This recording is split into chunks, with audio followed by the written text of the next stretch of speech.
এতদিন পর্যন্ত যে দুর্ঘটনাগুলো ঘটলো, যে ধর্ষণের কাহিনীগুলো ঘটলো, সেগুলোর সর্বোচ্চ শাস্তি দেওয়া হোক।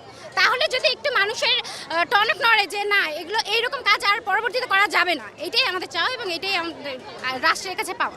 আমরা দেখতে পাচ্ছি যে আমাদের এই বোন আসিয়া আজকে হচ্ছে এইরকম একটা পরিস্থিতির শিকার হয়েছে। কালকে বলা যায় না আমার বোন, আমার মা, আপনার বোন, আপনাদের মা হতে পারে। কিন্তু আমরা চাচ্ছি খুবই দ্রুত ইন্টারিম সরকার যেন এই ধর্ষকদের বিরুদ্ধে কঠিন অ্যাকশন নেয় এবং আমরা চাচ্ছি যে ধর্ষকদের একমাত্রই শাস্তি হবে, সেটা হবে ফাঁসি।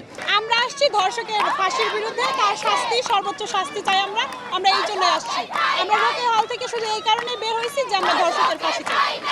এই ধর্ষকের মৃত্যুদণ্ড নিশ্চিত করার মাধ্যমে আমাদের এই ধর্ষণ বিরোধী মঞ্চ তার পরিপূর্ণতা এবং তার লক্ষ্যে পৌঁছাবে ইনশাআল্লাহ।